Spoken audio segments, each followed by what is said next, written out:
तो अब आज का हम ये लेक्चर स्टार्ट करते हैं। तो इन्वेंट्री मॉडल्स, जो हमारी यूनिट का नाम ही है इन्वेंट्री मॉडल्स, मतलब हमें इसमें इन्वेंट्री को मैनेज करने के लिए किस किस तरीके के हम वहाँ टेक्निक्स यूज़ कर सकते हैं, उन सभी को हम इन्वेंट्री मॉडल्स नाम देते हैं।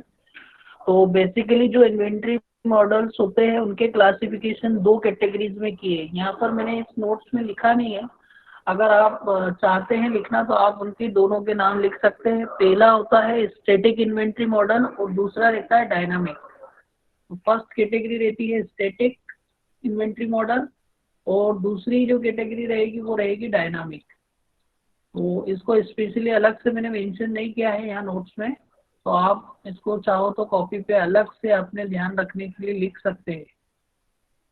और मोस्टली जो इंडस्ट्रीज में यूज होता है वो डायनामिक मॉडल का ही यूज करते हैं, क्योंकि डायनामिक का मतलब ही होता है कंटिन्यूअसली चेंजिंग। तो स्टैटिक मॉडल्स या static inventory models are applicable in case where only one order can be placed to meet the demand. अगर जहाँ पर डिमांड को फुलफिल करने के लिए आप सिर्फ एक ही बार ऑर्डर दे सकते हैं साल भर में, तो उस टाइप का जो मॉडल रहता है उसको हम स्टैटिक मॉडल की कैटेगरी में डालते हैं। ये मोस्टली जो सीजनेबल आइटम्स का बिजनेस करते हैं या जो इंडस्ट्रीज सीजनेबल आइटम को मैन्युफैक्चर करती है, उस टाइप की इंडस्ट्रीज के लिए स्टैटिक मॉडल्स एप्लीकेबल होता है। और इसमें क्या रहता है कि आप साल में एक ही बार ऑर्डर दे सकते हैं या ज़्यादा से ज़्यादा 2 से 3 बार ऑर्डर दे सकते हैं। फिर से दोबारा रिपीटिंग ऑर्डर की पॉसिबिलिटीज नहीं होती है या बहुत ही कम होती है। तो उस केस में आप स्टैटिक जो इन्वेंट्री मॉडल होता है उसको फॉलो करते हैं। अब सीजनेबल आइटम कैसे हो सकते हैं, जैसे कूलर का बिजनेस करते हैं कुछ लोग। तो कूलर का जो पीक बिजनेस रहता है वो समर सीजन में रहता है, और उसकी जो प्रोडक्शन या उसका जो डिमांड रहता है वो सारा मोस्टली जो रहता है वो समर सीजन के लिए रहता है। तो उस टाइम पे आपको उसकी मैन्युफैक्चरिंग से रिलेटेड जितने भी रॉ मटेरियल्स या इन्वेंट्रीज की रिक्वायरमेंट रहती है वो तभी मैक्सिमम होती है। इसके अलावा जैसे रेन कोट का बिजनेस हुआ, या फिर अम्ब्रेलाज का बिजनेस हुआ जो कि सीजन पे डिपेंड करते हैं। स्वेटर्स के बिजनेस हो गए, या क्रैकर्स वगैरह जो फायर क्रैकर्स होते हैं, पटाखे वगैरह के जो बिजनेस होते हैं। तो ये कुछ चीज़ें ऐसी है जो कि सीजनेबल होती है, और या कुछ चीज़ें जो पेरिशेबल होती है जिनकी खराब होने की संभावना ज़्यादा होती है। तो उस टाइप के आइटम्स के लिए जो है स्टैटिक इन्वेंट्री मॉडल जो है उसी का यूज किया जाता है। दूसरा जो रहता है डायनामिक इन्वेंट्री मॉडल्स बोलते हैं, और ये वहाँ पर यूज कर सकते हैं जहाँ पर रिपीटेड ऑर्डर पॉसिबल होते हैं। मतलब आप साल भर में मल्टीपल ऑर्डर्स जहाँ पर दे सकते हैं वो सारा कहलाएगा डायनामिक इन्वेंट्री मॉडल। तो मोस्ट ऑफ द इंडस्ट्रीज जो है वो डायनामिक इन्वेंट्री मॉडल्स पे वर्क करती है। इसलिए जो डायरेक्ट हम मॉडल्स की स्टडी करते हैं वो हम डायनामिक मॉडल्स के लिए ही करते हैं। डायनामिक मॉडल्स में भी फिर हमने दो कैटेगरीज बनाई है, deterministic models and probabilistic models. तो डिटर्मिनिस्टिक और प्रोबेबिलिस्टिक मॉडल्स स्टार्ट करने के पहले मैं आप लोगों से कंफर्म करना चाहूँगा कि जो अभी हमने दो मॉडल्स की बात की है, स्टैटिक इन्वेंट्री मॉडल और डायनामिक इन्वेंट्री मॉडल, इसमें किसी को कुछ कंफ्यूजन है या किसी का कुछ क्वेश्चन हो तो आप पूछ सकते हैं मुझसे।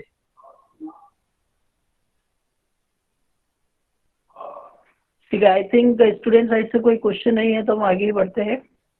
तो डिटर्मिनिस्टिक मॉडल, जैसा कि इसके नाम से पता चल रहा है कि इसमें जो भी इन्वेंट्री का आपको परचेसिंग करना है या मैन्युफैक्चरिंग करना है वो आपको ऑलरेडी पता होता है।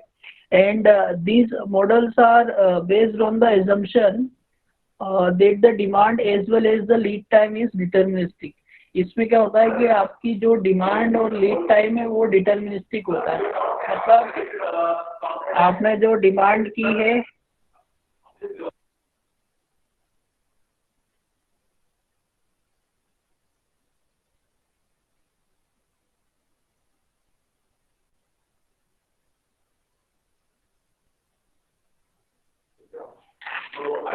Sorry for interruption. तो डिटरमिनिस्टिक मॉडल्स में एक्चुअली में क्या होता है कि जो डिमांड है आपकी और लीड टाइम है, ये आपको ऑलरेडी पता होता है कि ये पता करने के लिए आपको फोरकास्टिंग करवाना पड़ती है। तो आपको पूरी प्रॉपर फोरकास्टिंग कराना पड़ेगी। आपके लास्ट ईयर के जितने भी डेटा होते हैं वो सारे चेक करना पड़ते हैं, और पिछले जितने भी रिकॉर्ड्स है उन सभी को आप चेक करते हैं, और उस बेसिस पे आप ये डिसाइड करते हैं कि आपको कितनी क्वांटिटी साल भर में परचेस करना रहेगी और किन किन सप्लायर्स के थ्रू उनको परचेस करना रहेगा, ताकि उनका लीड टाइम भी आपको ऑलरेडी पता हो सके। तो लीड टाइम भी आपको ऑलरेडी वहाँ पर नोन रहता है, और जो परचेसिंग क्वांटिटी है वो भी आपको ऑलरेडी नोन रहती है। तो इस टाइप का जो मॉडल होता है उसको हम बोलते हैं डिटर्मिनिस्टिक मॉडल। और सेकंड जो रहता है प्रोबेबिलिस्टिक मॉडल रहता है, जिसमें आपको एग्जैक्ट क्वांटिटी पता नहीं होती है और एग्जैक्ट लीड टाइम भी आपको पता नहीं होता है। वहाँ पर आप प्रोबेबिलिटी लेके चलते हैं कि पर्टिकुलर प्रोडक्ट की डिमांड आने की प्रोबेबिलिटी 60% है या 70% है, और उस बेसिस पे आपको वहाँ पर परचेसिंग मॉडल डिसाइड करना पड़ता है। तो इस टाइप से डिटर्मिनिस्टिक मॉडल्स और प्रोबेबिलिस्टिक मॉडल दो होते हैं बेसिक, और जो हम स्टडी करने जा रहे हैं वो है डिटर्मिनिस्टिक मॉडल्स। अब डिटर्मिनिस्टिक मॉडल्स की भी फिर अलग अलग कैटेगरीज बनाई गई है। अब पहला होता है डिटर्मिनिस्टिक मॉडल में deterministic models with no shortages. No shortages का मतलब ये है कि आपको एक्यूरेटली उतनी क्वांटिटी खरीदना है, उतनी परचेसिंग करना है कि किसी तरीके से वहाँ पर शॉर्टेज ना हो सके। तो शॉर्टेज को अवॉइड करना है इस मॉडल के केस में। अब इस केस में भी तीन आपको अलग अलग मॉडल्स देखने को मिल सकते हैं। Inventory models with uniform demand. Uniform demand मतलब आप ऐसा मान के चलेंगे कि आपकी जो प्रोडक्ट की डिमांड है वो यूनिफॉर्म बनी हुई है, कांस्टेंट बनी हुई है, और उस बेसिस पे आप जो भी इसका इन्वेंट्री की जो क्वांटिटी डिसाइड करना है वो आप यहाँ पर डिसाइड करते हैं। सेकंड होता है inventory models with several production runs off unequal length.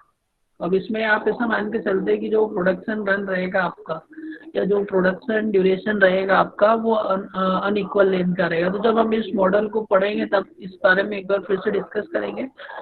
Third रहेगा inventory models with finite replenishment. इसमें आप एक फाइनाइट प्रोडक्शन रन कराते हैं और उस बेसिस पे सारे कैलकुलेशन करते हैं। तो जब भी हम जिस भी मॉडल का डेरिवेशन देखेंगे उसके बारे में मैं वहीं पे आपको एक्सप्लेन करूंगा, तो आप वहीं से समझ सकते हैं।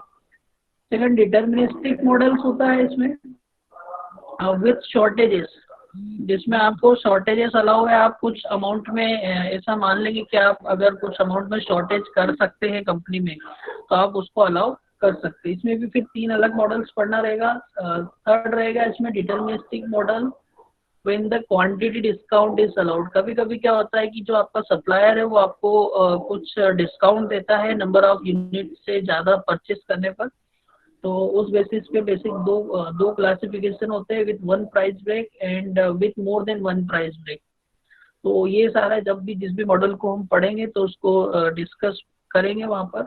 तो आज जो हम स्टार्ट करने जा रहे हैं फर्स्ट मॉडल है हमारा deterministic models with no shortages.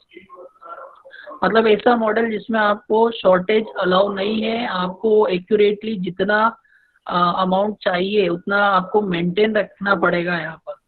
तो इसमें देखते हैं हम पहला फर्स्ट है inventory models with uniform demand. तो अगर इसका हम डायग्राम की बात करें तो आपको इस टाइप से इसका डायग्राम दिखेगा कहीं भी बुक में आप जब पढ़ेंगे। तो डायग्राम देखने से क्या लग रहा है कि जो मैक्सिमम इन्वेंट्री है इनिशियली, अगर मैं इसको पॉइंट ए नाम देता हूँ, तो इनिशियली जो इन्वेंट्री लेवल है वो पॉइंट ए पे है, और आपको डिमांड मिलती है। आपको प्रोडक्ट की मैन्युफैक्चरिंग करना है, मार्केट में आपको प्रोडक्ट की डिमांड आती है, उसके अकॉर्डिंगली आप पर डे प्रोडक्शन स्टार्ट करते हैं। तो ये जो आपका हॉरिजॉन्टल एक्सिस रहेगा ये टाइम शो कर रहा है, वर्टिकल एक्सिस पे number of quantity of inventories रहेगा, और आपको इस टाइप से एक स्लोप बनता हुआ दिख रहा है। ये स्लोप डिक्रीजिंग टाइप जा रहा है, मतलब टाइम के साथ साथ आपकी जो क्वांटिटीज है वो रिड्यूस होती जा रही है। तो आप पर डे कुछ क्वांटिटी प्रोड्यूस करने का डिसीजन लेते हैं, उस बेसिस पे आपकी जो अवेलेबल क्वांटिटीज होती है, अवेलेबल इन्वेंट्री है वो डिक्रीज होती जाती है। यहाँ पर हमने एक लाइन सेंटर लाइन ली है, मैंने डेज डेज से इसको शो किया है, तो इस लाइन को हम बोलेंगे एवरेज इन्वेंट्री लेवल लाइन, ठीक है। और इसको हम Q/2 बोलते हैं क्योंकि ये मैक्सिमम इन्वेंट्री के हाफ पे लेते हैं। अब एवरेज बेसिकली दो का सम करके डिवाइड बाय 2 करते हैं, तो यहाँ पर हम एवरेज निकालने का जो तरीका यूज करते हैं वो होता है maximum inventory plus minimum inventory. तो मिनिमम इन्वेंट्री तो जीरो ही हो जाती है, तो इसलिए हमने क्या लिया, मैक्सिमम इन्वेंट्री प्लस जीरो, और इसको डिवाइड बाय करेंगे 2 से। Maximum inventory plus minimum inventory zero लिए डिवाइड बाय 2, तो इससे हमको एवरेज इन्वेंट्री मिलती है Q/2।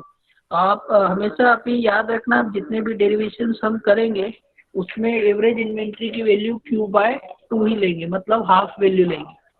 बीच में एक और डॉटेड लाइन शो कर रही है कुछ पॉइंट को, उस पॉइंट को हमने नाम दिया रीऑर्डर पॉइंट। यहाँ पर देख सकते हैं आप, इसको हमने रीऑर्डर पॉइंट नाम दिया है। रीऑर्डर पॉइंट का मतलब ये है कि आपको इस पॉइंट पे ऑर्डर दे देना चाहिए ताकि आपकी जो प्रोडक्शन यूनिट है वो कंटिन्यूसली वर्क कर सके विदाउट एनी हिंड्रेंस, आपको कोई प्रॉब्लम नहीं हो, उस प्रॉब्लम के बिना आप इजीली वर्क कर सके। फिर अगर इसके प्रोजेक्शन हम नीचे देखते हैं, तो यहाँ पे जो आपको टाइम दिख रहा है यहाँ से लेके यहाँ तक का जो इतना पूरा टाइम इंटरवल है उसको हम बोलते हैं लीड टाइम, क्योंकि हम ऑलरेडी डिस्कस कर चुके हैं। इस लीड टाइम में आपके पास मटेरियल पूरा अवेलेबल हो जाता है, इतना टाइम आपको अवेलेबल करने में लगेगा। तो ग्राफ सिंपल सा है जो कि हम पहले भी देख चुके हैं, और इसमें देखने पे आपको एक बात लग रही है कि जो डिमांड है वो किसकी बनी हुई है, यूनिफॉर्म बनी हुई है। यूनिफॉर्म मतलब एक यूनिफॉर्म रेट से पर डे आपको उतने अमाउंट की रिक्वायरमेंट रहेगी। आपने डिसाइड कर रखा है कि पर डे 50 यूनिट्स का आप प्रोडक्शन करेंगे, तो इसका मीनिंग रहेगा कि आपकी जो डिमांड है वो यूनिफॉर्म है। तो अब देखते हैं इसमें क्या हमें स्टडी करना रहेगा। The fixed order quantity system is based on selecting that order quantity which will minimise the total variable cost of managing the inventory. तो आपको जो बेसिक काम करना है वो ये करना है कि आपको उतना परचेसिंग करना है जिसमें कि टोटल वेरिएबल कॉस्ट जो होता है इन्वेंट्री को मैनेज करने के लिए वो आपका मिनिमाइज हो। अब जो टोटल वेरिएबल कॉस्ट होता है वो दो अलग अलग कॉस्ट से मिलके बना होता है, जिसको हम बोलते हैं ऑर्डरिंग कॉस्ट और carrying cost. So in determining the economic order quantity, it is assumed that the cost of managing the inventory consists of two parts. तो जो इन्वेंट्री को मैनेज करने का कॉस्ट होता है वो दो अलग अलग पार्ट से मिलके बना होता है। इसमें फर्स्ट पार्ट कहलाता है ऑर्डरिंग कॉस्ट, और सेकंड पार्ट जो होता है उसको हम बोलते हैं कैरिंग कॉस्ट। तो टोटल कॉस्ट को अगर हम सम अप करें तो total cost is equal to ordering cost plus carrying cost. अब अगर ऑर्डरिंग कॉस्ट को मुझे कैलकुलेट करना है तो इसके लिए कुछ नोटेशंस लेना पड़ेंगे। तो हम सबसे पहले नोटेशन समझते हैं कि कौन से नोटेशन हम यहाँ पर यूज करने जा रहे हैं। अगर मैं मेरे नोटेशंस की बात करूँ, जिन राइटर्स की बुक को मैं फॉलो करता आया हूँ, तो उनके अकॉर्डिंग ये है कि जो एनुअल डिमांड है, एनुअल डिमांड या जो एनुअल कंजम्पशन, साल भर में आपको जितनी डिमांड रहेगी मटेरियल की या साल भर में आप जितना मटेरियल कंज्यूम करेंगे उसको हम डिनोट करेंगे कैपिटल एस से। यहाँ कैपिटल एस जो है वो हो गया एनुअल डिमांड। सेकंड इसमें है CO, O means order, C means cost. तो इसको हम बोलेंगे cost of placing in order. एक ऑर्डर प्लेस करने में जितना कॉस्ट हमें लग रहा है वो हमारी यूनिट हो जाएगी CU को बोल CU means unit cost of an item. जो भी आइटम आप परचेस कर रहे हैं उसकी एक यूनिट का कॉस्ट कितना आ रहा है। स्मॉल क्यू को हम बोलेंगे ऑर्डर क्वांटिटी, स्मॉल क्यू भी लिख सकते हैं आप, इसको कैपिटल क्यू भी लिख सकते हैं। और बेसिकली क्यू मीन्स होगा क्वांटिटी, ऑर्डर क्वांटिटी। अब ये होगा नंबर ऑफ यूनिट्स में, और जो कॉस्ट की बात करेंगे वो हमेशा हम लिखेंगे रुपीज में। नेक्स्ट नीचे एक और नोटेशन लिया है आई, स्मॉल आई, इसको बोलते हैं interest rate charge per unit पर ईयर।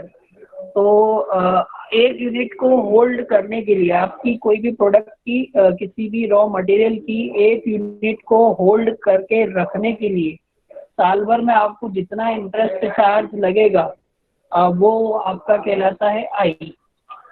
तो अगर इन सभी नोटेशंस को हम देखते हैं और उसके बाद अगर हम टोटल वेरिएबल कॉस्ट की इक्वेशन बनाते हैं तो किस टाइप से लिख सकते हैं हम इसको? The total variable cost of managing the inventory per year is equal to annual ordering cost plus annual cost of carrying the inventory, और इसको हमने नाम दे दिया है E, capital E. So capital E is equal to number of orders per year into cost of placing an order. तो अगर मेरे को ऑर्डरिंग कॉस्ट लिखना है तो ऑर्डरिंग कॉस्ट लिखने के लिए मुझे दो चीजें चाहिए रहेगी। मुझे ये पता होना चाहिए कि एक बार ऑर्डर देने में मेरा कितना कॉस्ट लग रहा है। तो cost of placing an order, एक बार ऑर्डर देने में मेरे को कॉस्ट लगता है CO, और नंबर ऑफ ऑर्डर मुझे पता होना चाहिए कि एक साल में मैं नंबर ऑफ ऑर्डर कितने दूंगा। तो मान लो आपको टोटल क्वांटिटी एस परचेज करना है, मान लो एस आपको लेना है 1000, आपको 1000 यूनिट किसी भी मटेरियल की परचेज करना है साल भर में, और आप एक बार में जो परचेसिंग ऑर्डर दे रहे हैं, एक बार में आप 100 रुपीज का ऑर्डर वहाँ पर 100 क्वांटिटी का ऑर्डर दे रहे हैं, तो टोटल आपको ऑर्डर कितने देना पड़ेंगे? S by Q, total quantity divided by one time quantity.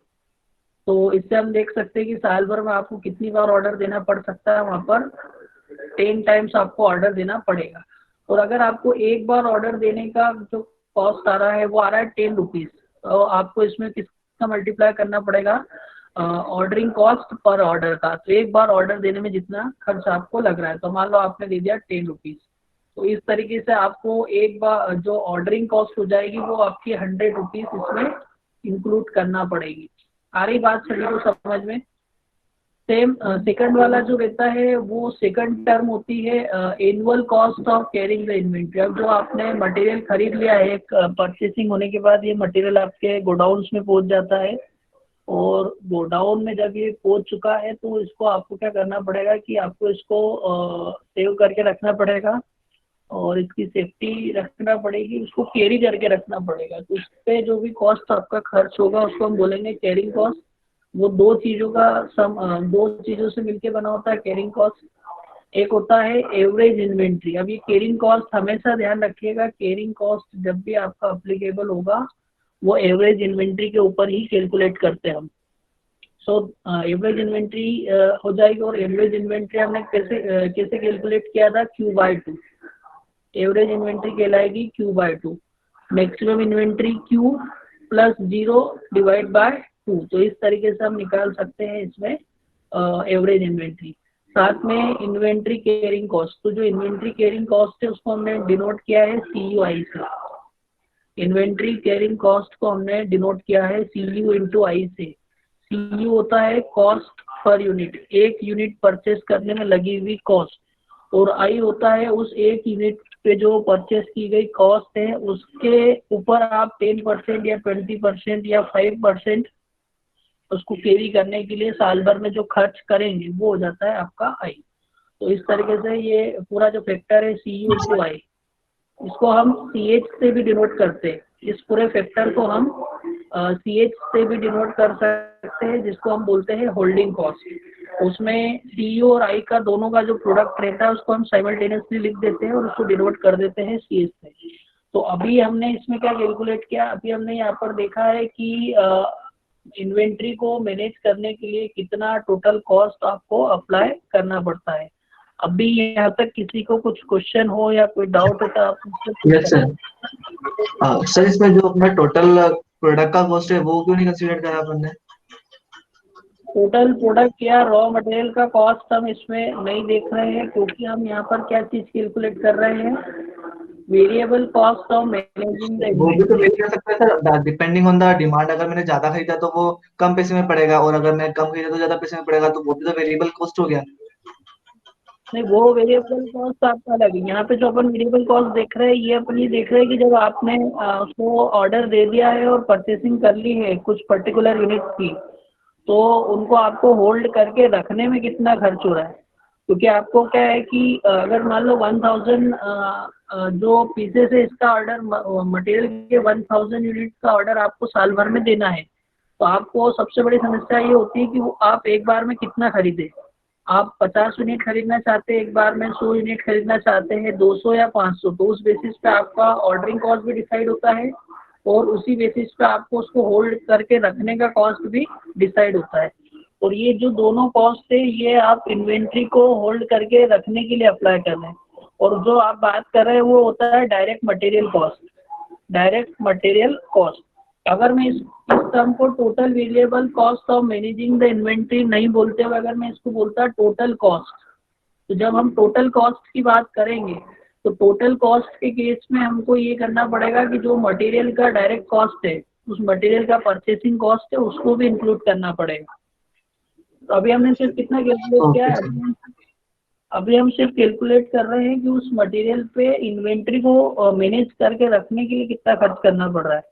लेकिन अगर आपसे कोई पूछता है कि टोटल कॉस्ट कितना इंडस्ट्री में अप्लीकेबल हो रहा है उस प्रोडक्ट की मैन्युफैक्चरिंग पे, तो अब आपको ये करना पड़ेगा कि उसका जो रॉ मटेरियल खरीदने में आपको खर्च करना पड़ा है, तो उस मटेरियल का कॉस्ट को भी हम इंक्लूड करेंगे। ठीक है, तो इतना अभी क्लियर हुआ सभी को? सर यहाँ तो पे जो इसमें, हाँ हाँ, सर, इसमें मतलब कॉस्ट मतलब प्रोडक्ट के कॉस्ट से कोई लेना देना नहीं है, ये सिर्फ मैनेजिंग कितना मैनेज हाँ करने उस में कितना कॉस्ट लग रहा है उस चीज़ पे ना ये। कॉस्ट का अपने को अभी कोई लेना देना नहीं है। उस प्रोडक्ट को बनाने के पहले जो अपने को इसको होल्ड करके रखना पड़ेगा साल भर मटेरियल, तो उस मटेरियल को साल भर होल्ड करके रखने के लिए अपने को कितना टोटल इन्वेंट्री कॉस्ट लग रहा है वो अपन चीज़ यहाँ पे देख रहे हैं। उसके बाद फिर हम ये देखेंगे कि अगर उसमें प्रोडक्ट को भी आप इंक्लूड कर लेते हैं, प्रोडक्ट का भी कॉस्ट, तो वो कितना हो जाएगा, क्योंकि प्रोडक्ट का कॉस्ट तो डायरेक्टली डिपेंड करता है कि आपका रॉ मटेरियल की कीमत कितनी है और उसके नंबर ऑफ पीसेस आपने कितने बनाए हैं। बाकी ये जो कॉस्ट हम देख रहे हैं ये उसको होल्ड करके रखने के लिए कॉस्ट लग रहा है, क्योंकि प्रोडक्ट जब बन जाएगा जब होगा तो साइमल्टेनियसली हम पूरा का पूरा मटेरियल यूज़ नहीं कर लेंगे, हम डे बाय डे कुछ ना कुछ मटेरियल उसमें से यूज़ करते रहेंगे। तो इसलिए सिर्फ हम क्या देखेंगे कि इसका जो इन्वेंट्री को होल्ड करने में हमें टोटल कितना खर्च करना पड़ रहा है, तो उसको बोलेंगे variable cost of managing the inventory. और एक और टर्म आती है इसमें टोटल कॉस्ट। तो अगर टोटल कॉस्ट की बात करेंगे तो हमें जो variable cost of managing inventory है उसमें जो मटेरियल कॉस्ट है उसको इंक्लूड करना पड़ेगा। तो वो चीज़ अभी हम नहीं कर रहे क्योंकि हमें तो ये देखना है कि पर यूनिट हमें कितना ऑर्डर देना है, मतलब एक बार ऑर्डर में हमें कितनी यूनिट परचेस करना है, उसके लिए हम ये डेरिवेशन देख रहे हैं। ठीक है, तो आगे बढ़ते हैं। ठीक है सर। क्योंकि मुझे क्या निकालना है, ईओक्यू निकालना है। तो हमने लास्ट जो कुछ लेक्चर रहे थे तो वो लास्ट लेक्चर में मैंने आपको ईओक्यू टर्म के बारे में बताया था। इसको बोलते हैं हम इकोनॉमिक ऑर्डर क्वांटिटी। अगर आप बाहर से मटेरियल परचेस कर रहे हैं तो इस टर्म को हम बोलेंगे ईओक्यू, इकोनॉमिक ऑर्डर क्वांटिटी। इसका मतलब है that quantity that will minimise the total cost of managing the inventory. अब यहाँ इन्वेंट्री को मैनेज करने के लिए जो टोटल कॉस्ट है उसको मिनिमाइज करना चाह रहे हैं, ना कि हम पूरे प्रोडक्ट की जो कॉस्ट है उसको मिनिमाइज कर रहे हैं। तो इसलिए हमने सिर्फ यहाँ पर दो ही टर्म लिए हैं, ऑर्डरिंग कॉस्ट और होल्डिंग कॉस्ट। तो यो की वो क्वांटिटी होती है कि अगर आप उतनी यूनिट परचेस करके रख लेते हैं, उतनी यूनिट परचेस करते हैं तो आपका जो इन्वेंट्री को मैनेज करने का जो टोटल कॉस्ट होगा वो मिनिमम होगा। तो उस इन्वेंट्री मैनेजिंग कॉस्ट को आपको मिनिमम करने के लिए क्या करना पड़ेगा कि जो टोटल कॉस्ट आपने इन्वेंट्री का निकाला है उसको आप डिफरेंशिएट करेंगे वेरिएबल के रिस्पेक्ट में। हम यहाँ पे हमारा वेरिएबल क्या है, क्यू। वेरिएबल क्यू है हमारा, मतलब जो क्वांटिटी आप ऑर्डर करेंगे वो आपके लिए वेरिएबल है और आपको ये पता करना है कि कितनी क्वांटिटी का आपको ऑर्डर करना है। तो क्या करेंगे, d by d q equal to 0 रखेंगे मैक्सिमम मिनिमा निकालने के लिए। और डी की वैल्यू कितनी है हमारे पास, ई की वैल्यू है C O S by Q plus C U I by 2 into Q. तो इसको जब हम डिफ्रेंशिएट करेंगे क्यू के रिस्पेक्ट में, तो मुझे ऐसा लगता है आपको ये डिफ्रेंशिएशन आता है, फिर भी मैं यहाँ बता रहा हूँ शॉर्ट में। आपको क्या करना पड़ेगा, क्यू को उठा के ऊपर लेके जाएंगे तो ऊपर जाके क्या होगा, C O S into Q to the power -1। ठीक है, और आपको इसको डिफ्रेंशिएट करना है क्यू के रिस्पेक्ट में। और सेकंड वाली क्वांटिटी में तो कोई प्रॉब्लम नहीं है, क्यू ऑलरेडी ऊपर ही है, तो C U I into Q by 2। तो इस तरीके से आप उसको ले सकते हैं। अब देखो इस वाले में जब आप डिफ्रेंशिएट करेंगे D E by d Q इसका करेंगे, तो D E by d Q करने के लिए आप जब देखेंगे इसको तो सी ओ एस कॉन्स्टेंट है आपका, सी ओ एस कॉन्स्टेंट है इसलिए आप इसको ऐसा ही लिख देंगे। और q की पावर -1 का करेंगे तो माइनस साइन आगे आएगा, और q की पावर -1 का होता है differentiation q to the power -2, और उसको जब नीचे हम भेजेंगे सेंड करेंगे तो डिनोमिनेटर में जाके वो हो जाएगा q²। फिर CUI में देखेंगे तो CUI तो कांस्टेंट है, 2 भी कांस्टेंट है, और q का डिफरेंशिएशन q के रिस्पेक्ट में अगर हम करते हैं तो वैल्यू मिल जाएगी आपको 1। इस तरीके से आप इसको सॉल्व कर सकते हैं। अब ये जो माइनस वाली वैल्यू आई है इसको हम क्या करेंगे, और ये जो D E by d Q की वैल्यू है इसको हमने इक्वेट कराया जीरो से इक्वेट कराया, तो इस टाइप से हमें वैल्यू मिल रही है minus C O S upon में q² प्लस सी यू आई अपॉन में 2। माइनस साइन वाली वैल्यू को राइट हैंड साइड में जब ले जाते हैं तो इस टाइप से बनता है C O S upon q² equal to C U I by 2। और फिर जब आपका जो मेन पर्पस है वो q² की वैल्यू को निकालना है, मतलब q की वैल्यू को निकालना है कि आपको एक बार में कितना ऑर्डर देना है, कितना मटेरियल परचेस करना है। तो q को आप सिंगल साइड रखेंगे, बाकी वैल्यूज को राइट हैंड साइड पे ले जाएंगे, और जब इसका स्क्वायर रूट लेते हैं तो हमें कुछ वैल्यू मिलती है q इक्वल टू √2 COS अपॉन में CUI। ठीक है, अब ये डेरिवेशन बिल्कुल सिंपल सा है, जिसको भी थोड़ा बहुत डिफरेंशिएशन आता है वो ये डेरिवेशन इजीली कर सकता है। तो यहाँ पर आपको जो वैल्यू मिली है इकोनॉमिक ऑर्डर क्वांटिटी की, तो वो वैल्यू हुई √2 COS अपॉन में CUI। आप अलग अलग बुक को रिपेयर करते हैं तो उनके नोटेशन कुछ अलग हो सकते हैं, लेकिन जो वैल्यूज है वो वैल्यूज जो क्वांटिटीज की रहेगी वो हमेशा सेम ही रहेगी। तो अब क्योंकि अगर आपने इसको इकोनॉमिक ऑर्डर क्वांटिटी बोला है तो उसको अलग से स्पेसिफाई करने के लिए हम इसको एक अलग नोटेशन दे देते हैं Q0। तो Q0 का मतलब या QO का मतलब हो जाएगा इकोनॉमिक ऑर्डर क्वांटिटी, और उसका फॉर्मूला होगा √2 COS अपॉन में CUI। नीचे वाली जो टर्म है CUI इसको आप अलग से CH भी लिख सकते हैं, बट ये ध्यान रखना है कि जो CH है वो दो वैल्यूज का प्रोडक्ट है, CU का और I का। यहाँ पे I होता है इंटरेस्ट रेट, इसका मतलब ये होता है कि कंपनी डिसाइड करके रखती है कि जो भी पर्टिकुलर मटेरियल उन्होंने परचेज किया है उसको होल्ड करने के लिए उन्हें साल भर में कितना उसका कितना % खर्च करना पड़ेगा। मान लो अगर एक कंपोनेंट है जिसकी कीमत है 10 रुपीज, और उसको साल भर होल्ड करने के लिए आपको 10% उस पर खर्च करना है, तो जो आपकी आई की वैल्यू हो जाएगी वो हो जाएगी 10%। तो इस तरीके से पूरा CUI की वैल्यू कितनी होगी 10 इंटू 10%, तो लगभग कितना होगा वो 1 रुपीज के आसपास हो जाएगा। तो उतना आपको होल्डिंग कॉस्ट उस पर अप्लाई करना पड़ेगा। ठीक है, तो ये फॉर्मूला का जो डेरिवेशन आया है अभी तक इसमें किसी को कुछ प्रॉब्लम है क्या?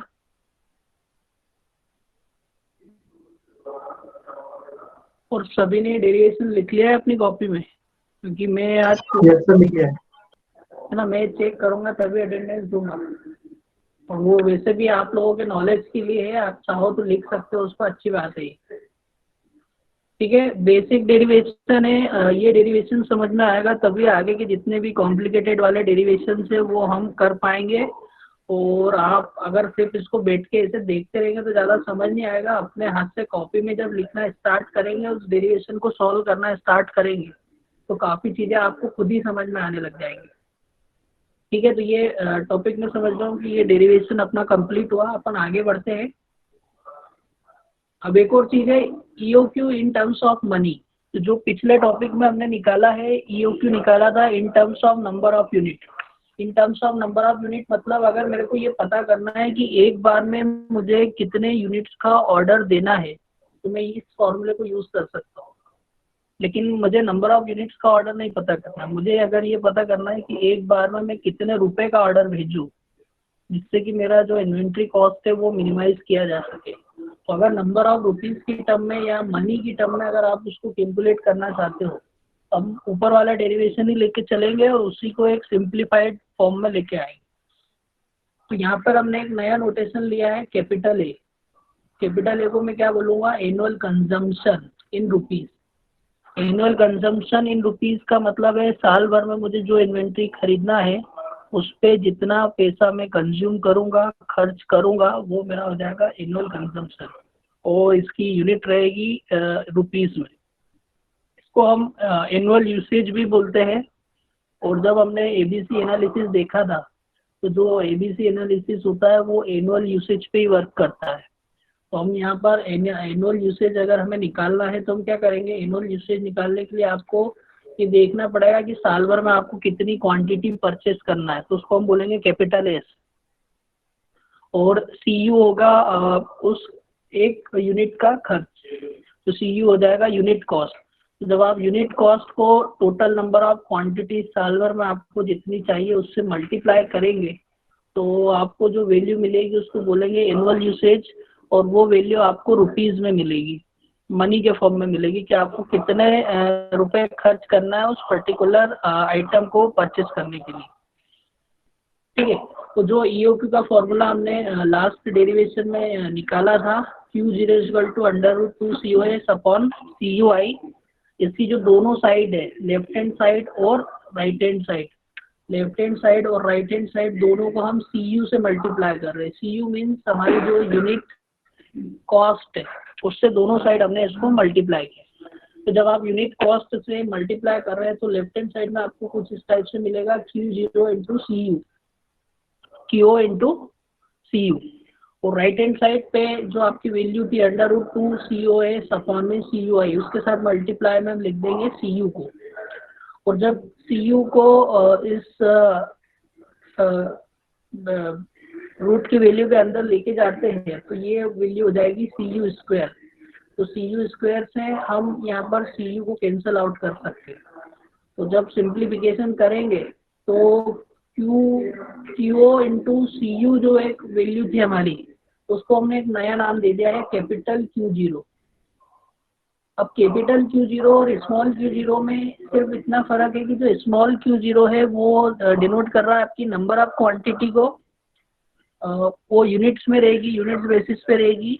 और यहाँ पे जो कैपिटल Q0 है वो नंबर ऑफ रुपीस में रहेगी, मतलब कितने रुपीस का आपको एक बार में ऑर्डर करना है। तो जब इसको सॉल्व किया हमने तो वैल्यू आ रही है 2COS/CU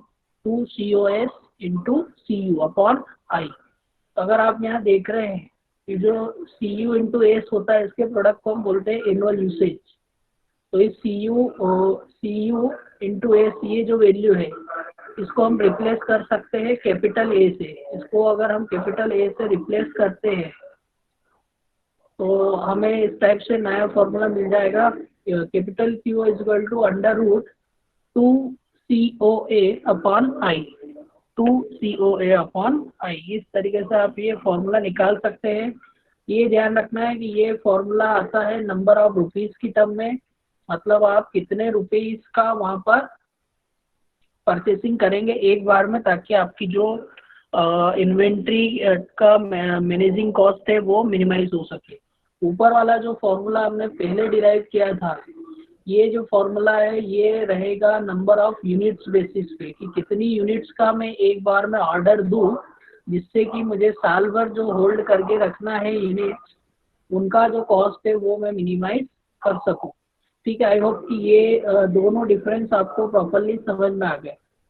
थर्ड एक और होता है ऑप्टिमम लॉट साइज। तो ये जो ऑप्टिमम लॉट साइज है इसी को हम EOQ भी बोलते हैं, लेकिन दोनों में बेसिक डिफरेंस छोटा सा है। छोटा सा डिफरेंस क्या है दोनों में, कि क्यों दोनों को अलग अलग नाम दिया गया है। अगर आप परचेसिंग करते हैं, अगर आप रॉ मटेरियल की परचेसिंग कर रहे हैं तो आपको एक बार में कितनी यूनिट परचेस करना है आपके सप्लायर के थ्रू, वो वैल्यू कहलाएगी आपकी इकोनॉमिक ऑर्डर क्वांटिटी। लेकिन आप किसी कस्टमर के लिए अगर आप सप्लायर हैं और आप उसके लिए कुछ यूनिट्स सप्लाई करके दे रहे हैं, प्रोडक्ट बना के दे रहे हैं, तब इसको हम बोलते हैं परचेसिंग मॉडल। और इसमें हमको ये डिसाइड करना होता है कि ऑप्टिमम लॉट साइज क्या रखूं, एक बार में मैं कितना प्रोडक्ट बनाऊं जिससे कि मेरा जो टोटल इन्वेंट्री कैरिंग कॉस्ट है वो रिड्यूस किया जा सके। तो अगर उसको देखें हम तो इस तरीके समझ सकते हैं, instead of instead of purchasing if the items are manufactured, आप बाहर से परचेस करने की बजाय अगर आप ऑर्डर मैन्युफैक्चर करके किसी को सप्लाई करते हैं तो उस केस में क्या होता है, then it is necessary to determine the optimum lot size. तब उस केस में आपको ये पता करना जरूरी हो जाता है कि मेरा ऑप्टिमम लॉट साइज क्या होगा।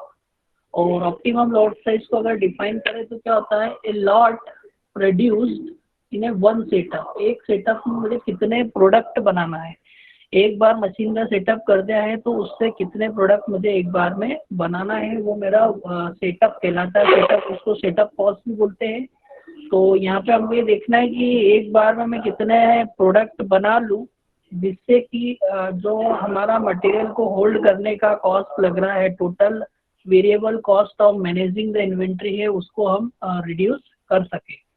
तो दोनों लगभग सेम ही चीज़ है, दोनों में सिर्फ फ़र्क ये है कि अगर आप प्रोड्यूसर है, आप प्रोडक्ट बनाकर बेच रहे हैं तो आपको ये डिसाइड करना पड़ता है कि मेरा ऑप्टिमम लॉट साइज कितना रखूँगा।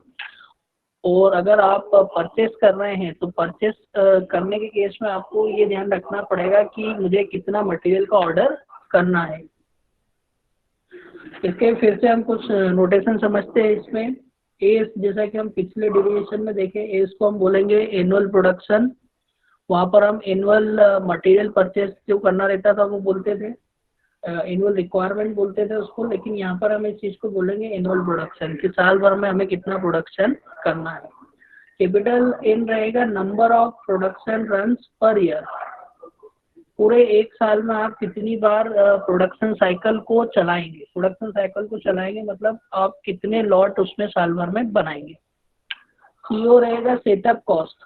हमने जब सेटअप कॉस्ट की डेफिनेशन देखी थी तब इसको स्टडी किया था कि सेटअप कॉस्ट का मतलब होता है कि किसी भी पर्टिकुलर प्रोडक्ट को बनाने के लिए आपको मशीन्स में जो जो सेटअप करना पड़ते हैं, टूल्स की रिक्वायरमेंट जो रहती है वो फुलफिल करना पड़ती है, कुछ स्पेशल एसेसरीज वगैरह मशीन के साथ अटैच करना पड़ती है, या कोई प्रोग्रामिंग उसके लिए करना पड़ती है। तो उतने टाइम में जितना भी जो भी खर्च आपका होता है वो सेटअप कॉस्ट कहलाता है। तो setup cost per production run, हर बार प्रोडक्शन रन करने के लिए आपको कितना सेटअप कॉस्ट लगता है, वो हो गया आपका सीओ। सीओ हो जाता है unit cost of an item. तो जो भी आइटम आपका बन रहा है उसकी यूनिट कॉस्ट यहाँ पर देखेंगे। तो यहाँ पर जब आप प्रोडक्शन मॉडल को फॉलो करेंगे तब आप इसको प्रोडक्शन में बनने वाला उसका यूनिट कॉस्ट देखेंगे, और जब आप बाहर से परचेस करते हैं तो उस मटेरियल की पर यूनिट का जितना खर्च आपको उसकी परचेसिंग में लगता है वो सीयू कहलाता है।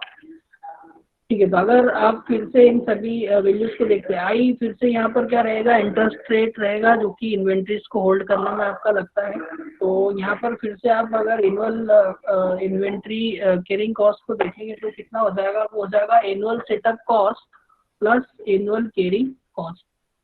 तो टोटल इन्वेंट्री को मैनेज करने के लिए आपका साल भर का जो कॉस्ट होगा, टोटल कॉस्ट, वो दो चीज़ों से मिलके बना होगा, एनुअल सेटअप कॉस्ट और annual carrying cost. Annual setup cost की बात करें तो वो डिपेंड करेगा कि आप साल भर में कितनी बार सेटअप करते हैं। तो एक बार में आपको सेटअप करने का खर्च लग रहा है CO, और अगर साल भर में आप n बार सेटअप जमाते हैं तो टोटल एनुअल कॉस्ट आपका हो जाएगा CO इंटू n। मान लीजिए कि आपको एक बार सेटअप करने में कॉस्ट आ रहा है 10 रुपीज़ का, और साल भर में आपने 1000 बार सेटअप किया है, 1000 बार उस मशीन को रन किया है, तो वो वैल्यू हो जाएगी 10 इंटू 1000। साथ में यहाँ पर CUI हमको पता है इन्वेंट्री कैरिंग कॉस्ट होता है। एस यहाँ पर जो देखेंगे आप एक बार में कितना प्रोडक्शन कर रहे हैं, और एक बार में प्रोडक्शन कर रहे हैं वो वैल्यू तो एस हो गई, लेकिन ऑन एन एवरेज आप अगर देखें तो जो प्रोडक्शन होगा वो आपका 0 से स्टार्ट होगा और मैक्सिमम एस वैल्यू आप साल भर में प्रोड्यूस करेंगे। तो जब 0 और एस का आप एवरेज लेंगे तो वो वैल्यू आएगी 0 प्लस S/2 मतलब S/2। और ऐसा करने के लिए आपको क्या करना पड़ रहा है, साल भर में n बार उसकी मशीनिंग करना पड़ रही है, तो उस वैल्यू को हम लिखेंगे S/2n। तो इस तरीके से फिर से हमारे पास जो कॉस्ट बनी है वो ओवरऑल फॉर्मूला हो गया CON प्लस CUI S/2n। अब अगर मुझे ये पता करना है कि साल भर में मेरे को मिनिमम कितनी बार प्रोडक्शन करना है, तो साल भर में मिनिमम कितना प्रोडक्शन करना है, कितने बार उस प्रोडक्शन साइकिल को रन करना है, ताकि मेरा जो इन्वेंट्री मैनेजमेंट का कॉस्ट है वो मिनिमाइज किया जा सके। तो मुझे क्या करना पड़ेगा कि जो कॉस्ट हमने अभी डिराइव की है उसको एन के रिस्पेक्ट में डिफरेंशिएट करके 0 के इक्वल पुट करना पड़ेगा, ताकि हम इसे मिनिमाइज कर सके। तो फिर से देखते हैं, यहाँ पर CO कांस्टेंट है, तो CO को कांस्टेंट के बाहर लिख दिया। एन का डिफरेंशिएशन एन के रिस्पेक्ट में, तो एन का डिफरेंशिएशन एन के रिस्पेक्ट में हो जाएगा 1, तो वैल्यू मिलेगी हमें CO। फिर CUI जो है वो हमारे लिए कांस्टेंट है, तो मैंने CUI को यहाँ कांस्टेंट लिख दिया। एस जो है वो मेरे लिए कांस्टेंट है, तो एस की वैल्यू को कांस्टेंट लिख दिया। 2 कांस्टेंट है तो 2 को कांस्टेंट लिख दिया। अब जब एन को ऊपर लेके जाते हैं, या सिंपल अगर देखें 1/n, 1/n का डिफरेंशिएशन होगा -1/n²। यहाँ कुछ गलत लिखा है क्या मैंने?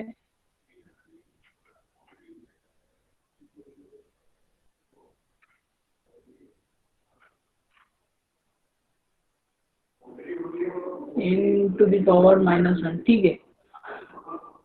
तो इस टाइप से हो जाएगा, वैल्यू आ जाएगी आपके सामने ये कुछ। तो इसको फिर आप क्या करेंगे, 0 से इक्वेट कराएंगे। 0 से जब आप इक्वेट करेंगे तो आपको जो मेन पर्पज है वहाँ पर n² की वैल्यू फाइंड आउट करना है कि n² कितना है। तो आप जब 0 से इक्वेट करेंगे तो आपको इस टाइप से कुछ वैल्यू मिलेगी।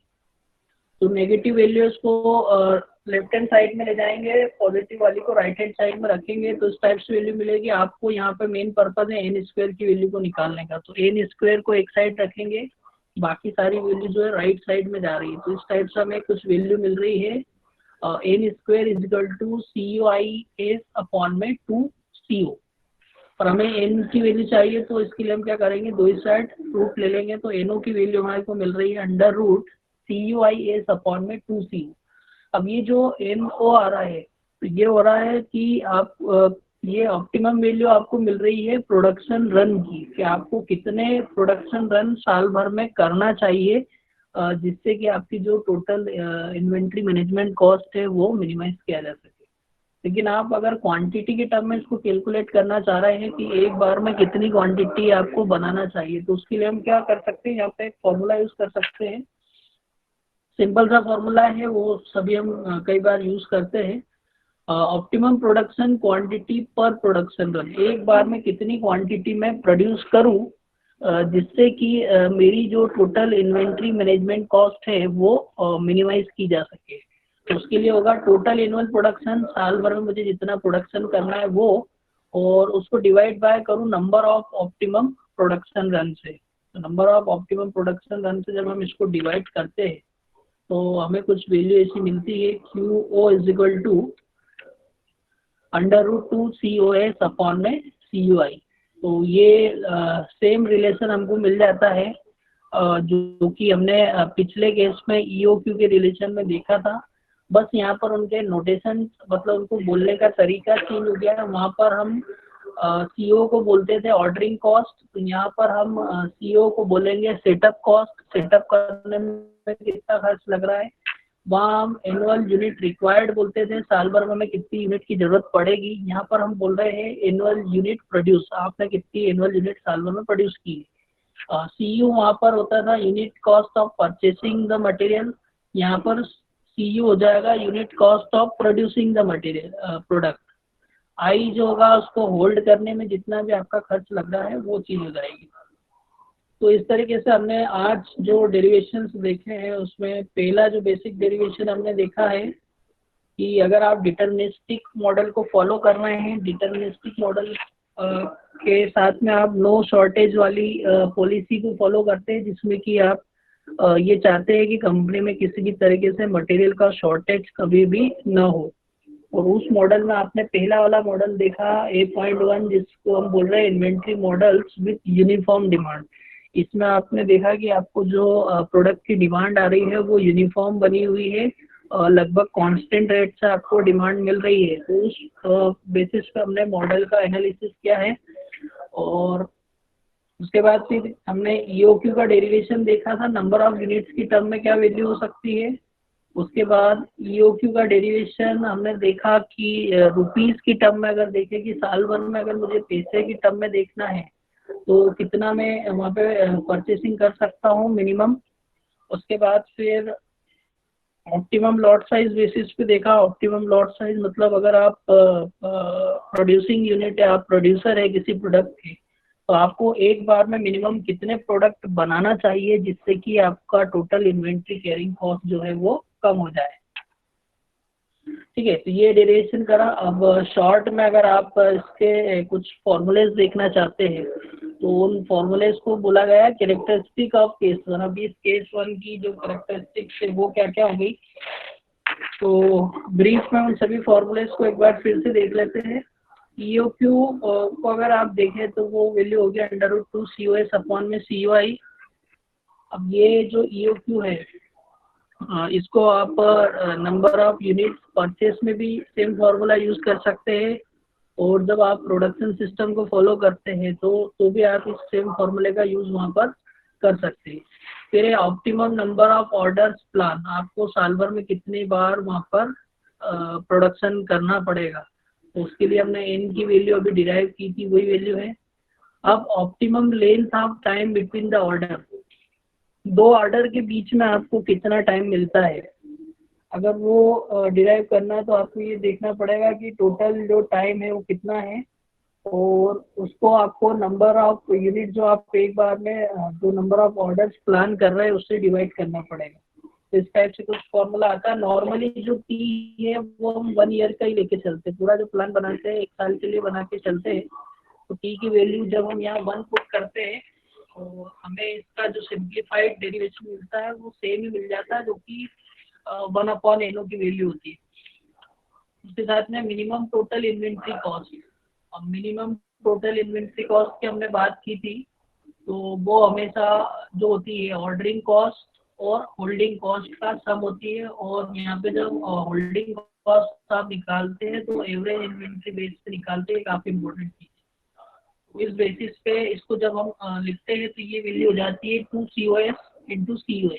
और इसके साथ में एक और बात ध्यान देने वाली है कि जब आप EOQ बेसिस पे परचेसिंग करते हैं और मिनिमम टोटल इन्वेंट्री कॉस्ट को जब आप देखते हैं तो ये जो वैल्यू है ऑर्डरिंग कॉस्ट और होल्डिंग कॉस्ट, ये दोनों वैल्यूज इक्वल हो जाती है, दोनों वैल्यूज इक्वल होती है। ठीक है, तो ये डेरिवेशन हमने यहाँ पे कंप्लीट किया है। एक न्यूमेरिकल लेने की सोच रहा हूँ मैं, 5 से 6 मिनट हमारे पास बचे हैं। ये न्यूमेरिकल जरा आप लोग देखिए, ये समझ में आ रहा है या नहीं। The company required 16,000 units of raw material. 16,000 units of raw material. ठीक है, तो एक कंपनी है जिसको 16,000 यूनिट्स जो है रॉ मटेरियल की वो परचेस करना है, कॉस्टिंग ₹2 पर यूनिट। अब जैसे ही क्वेश्चन आप पढ़ते हैं सारे नोटेशन दिमाग में आ जाना चाहिए, और सारी चीज़ें क्या दिया हुआ है हमें और क्या कैलकुलेट करना है ये सब दिमाग में आना चाहिए। तो हम देखते हैं उसको। एक company require 16,000 units of raw material, तो इसका मतलब है कंपनी को जो टोटल चाहिए वो कितना चाहिए, एस यूनिट चाहिए। तो एस की वैल्यू दे रखी है आपको 16,000 यूनिट्स। और unit cost CU, unit cost आपको एक आइटम का यूनिट कॉस्ट दे रखा है ₹2 per unit. The cost of placing in order, एक ऑर्डर को प्लेस करने का जो कॉस्ट है, cost of placing in order इस ₹45। तो एक बार में ऑर्डर देने का जो आपका खर्च लग रहा है वो ₹45 है, उसको हम क्या बोलेंगे, ऑर्डरिंग कॉस्ट CO।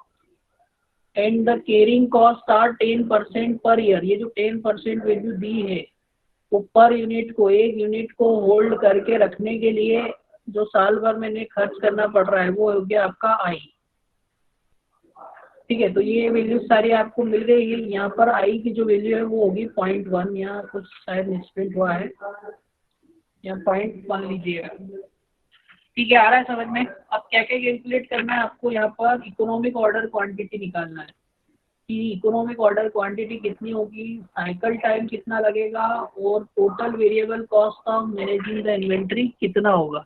तो अगर EOQ निकालना है तो EOQ का सिंपल फॉर्मूला है EOQ = √2 COS अपॉन COI। आपको ऑर्डरिंग कॉस्ट दे रखा है 45 रुपीज़, वो प्लेस कर सकते हैं यहाँ पर। एनुअल इन्वेंट्री जो आपको परचेस करना है वो दी है 16,000 यूनिट, वो आप यहाँ पे वैल्यू रख दीजिए। सीयू की वैल्यू दी है आपको 2, तो 2 रख दीजिए यहाँ पर। आई की वैल्यू आपको दी है 10%, वो परसेंट में रहती है और उसको डिजिट फॉर्म में जब हम कैलकुलेट करते हैं तो वैल्यू आपकी आ जाएगी 0.1 रख दीजिए इसको। तो इस तरीके से आपने इसको कैलकुलेट किया तो आपको इकोनॉमिक ऑर्डर क्वांटिटी आ रही है 2684। तो 2684 यूनिट्स अगर आप ऑर्डर देते हैं एक बार में तो आप हमेशा इकोनॉमिक ऑर्डर क्वांटिटी में वर्क करेंगे और आपका जो इन्वेंट्री को मैनेज करने का कॉस्ट होगा वो मिनिमम रहेगा। अब आपको अगर कोई पूछे कि number of orders per year, एक साल में आप ऑर्डर कितना देंगे, तो number of orders per year की बात की जाए तो वो फॉर्मूला होता है अपना एज बाय क्यू। तो क्यू रखेंगे आप ईओ क्यू के इक्वल। तो जब आप ईओ क्यू के इक्वल क्यू की वैल्यू रखते हैं इसमें, तब आपको वैल्यू मिलेगी number of orders per year. ये वैल्यू लगभग आ रही है 6 और ये होना चाहिए होल नंबर में। तो अगर किसी का आंसर 5.9 आता है तो उसको होल नंबर में लेकर 6 लिखना पड़ेगा, ठीक है, क्योंकि आप ऑर्डर या तो 5 देंगे या 6 ऑर्डर देंगे, तो आप उससे जो आगे का होल नंबर होता है वो वैल्यू यहाँ पर रखेंगे। अब साइकिल टाइम होता है 1 number of orders per year, मतलब आपको कितने कितने दिनों में ऑर्डर देना है। तो अगर आपको 6 ऑर्डर देना है तो एक साल में आप अगर 6 ऑर्डर देना है तो आपको हर 2 महीने में एक बार ऑर्डर देना पड़ेगा। तो साइकिल टाइम होता है 1 number of orders per year. तो number of orders per year आपके कैलकुलेट हुए हैं 6, और जब 1/6 करेंगे तो आपको वैल्यू आएगी 0.5 ईयर, और जब आप मंथ में कन्वर्ट करेंगे तो आपको उसको 12 से मल्टीप्लाई करना पड़ेगा, तो आपको वैल्यू मिल रही है 2 मंथ। तो इसका मतलब हुआ कि आप हर 2 महीने में 2684 यूनिट्स का ऑर्डर देंगे तो आपका जो टोटल इन्वेंट्री मैनेजमेंट कॉस्ट है वो मिनिमाइज रहेगा। और ऐसा करने के लिए आपको साल भर में 6 बार ऑर्डर देना पड़ेगा। और अगर ऐसा देते हैं तो इन्वेंट्री को मैनेज करने में आपको कितना कॉस्ट लग रहा है, जो हमने फॉर्मूला ऊपर डिराइव किया था, E = COS/Q0 × CUI × Q0/2। आपकी सारी वैल्यूज आप जो है वो ऑलरेडी निकाल चुके हैं, आपको सिर्फ वैल्यू यहाँ पर पुट करके कैलकुलेट करना है। नेक्स्ट टाइम से जब आप लोग बैठेंगे तो ये न्यूमेरिकल्स में सिर्फ आपको स्क्रीन पे शो करूंगा और बाद में उसके आंसर दिखाया करूंगा। पूरा न्यूमेरिकल आपको ही सॉल्व करना रहेगा। तो अभी इसका जो आंसर आ रहा है वो आ रहा है 538.4 रुपीज़। तो साल भर में इतनी इन्वेंट्री को मैनेज करने के लिए आपको 538.4 रुपीज़ जो है वो उतना आपको यहाँ पर खर्च लगेगा, ठीक है। आई होप सर जो अभी आपने बोला था कि अपना जो होल्डिंग कॉस्ट है और जो ऑर्डरिंग कॉस्ट है वो सेम होगा, तो मैं इसको 270 और 270 लेके कर सकता हूँ? नहीं, हाँ यहाँ पे लगभग वो देखो, अगर आप वैल्यू देख रहे हो तो 270 और 270 ही आ रही है उसकी वैल्यू।